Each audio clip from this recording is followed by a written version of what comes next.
বন্ধুরা, বছরের ১ম দিন একটু ভাবলাম কিন্তু আজকে দাদা বৌদি স্টাইলে মানে লাইট দাদা বৌদি স্টাইলে কিন্তু বিরিয়ানি বানাবো।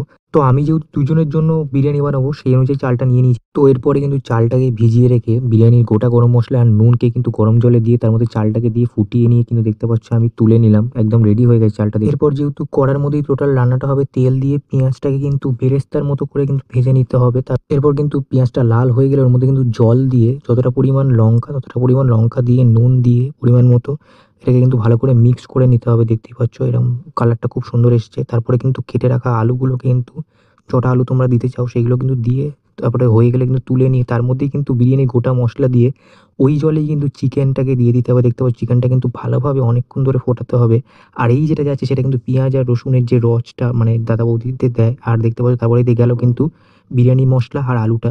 আর তার উপর দিয়ে কিন্তু ঘিটা দিয়ে দিলাম। আর এখানে দুধ দিচ্ছি। অনেক ইনগ্রিডিয়েন্টসই যায়নি এটার মধ্যে, সেই কারণে কিন্তু এটা লাইট বললাম ১ম এই। তারপরে দেখতে পাচ্ছ চিকেনটা একদম কিন্তু রেডি হয়ে গেছে। তার উপরে কিন্তু পুরো একদম লেয়ারিংটা আমি করে দিচ্ছি ভাত, দুধ আর ঘি দিয়ে।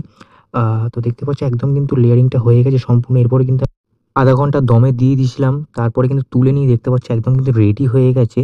দাদা বৌদির মতো পুরোপুরি টেস্টটা না হলেও দাদা বৌদির থেকে খুব একটা খারাপও কিন্তু হয়নি। তোমরা বাড়িতে অবশ্যই কিন্তু ট্রাই করে দেখতে পারো। তোমাদের অসাধারণ লাগবে। আর আমার কিন্তু গন্ধেই হয়ে যাচ্ছিল। যাই হোক, আর গোটা বাড়ি কিন্তু গন্ধে ম করছিল। তো যাই হোক, দেখতে পাচ্ছ আলুটা কিন্তু একদম ঐরকমই এসছে। মানে যেরকম আমি চেয়েছিলাম, মানে দাদা বৌদিতে একদম যেরকম হয়ে থাকে একদম ব্রাউনিশ। আর ভেতরে দেখতে পাচ্ছ ভেতর পর্যন্ত কিন্তু জুসটা ঢুকেছে।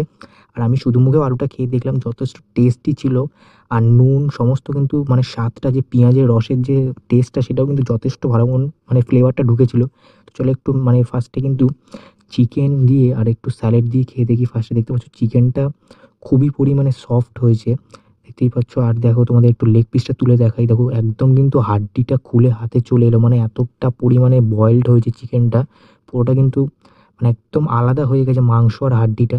তো যাই হোক, চলো একটু চিকেন দিয়ে এবার ট্রাই করে দেখি। একটু রসা জায়গাটা নিয়ে নিই, মানে মানে তারের যে রাইসটা যেটাকে বলে। আর দেখো আমরা সবাই জানি দাদা বৌদির রাইস যেটা সেটা একটু জুসি টাইপেরই হয়। মানে কলকাতার যে বিরিয়ানি হয় সেটার মতো ড্রাই হয় না, জুসি রাইস। তো এটা এখানেও সেরকম ঠিক হয়েছিল, মানে আমি করতে পেরেছিলাম। স্যালাডটা নিয়ে একটু খেয়ে দেখি কিরকম মানে হয়েছে। ফার্স্ট বাইটটা নিয়ে দেখতেই পাচ্ছ একটা গরস বানিয়ে কিন্তু একদম আমি আর সহ্য করতে পারলাম না। তো যাই হোক, মুখে কিন্তু চালান করার পালা। তো যাই হোক, আমার তো খুবই ভালো লেগেছে। বিরিয়ানিটা অসাধারণ হয়েছে। অনেকটা দাদা বৌদির মতোই। কিন্তু যাই হোক, তোমাদের কেমন লাগলো এই ভিডিওটা অবশ্যই লাইক করে জানিও। কমেন্ট সেকশনে জানাতে পারো তোমাদের দাদা বৌদি বিরিয়ানি কেমন লাগে। আর চ্যানেল নতুন হলে কিন্তু সাবস্ক্রাইব করে যেতে ভুলো না।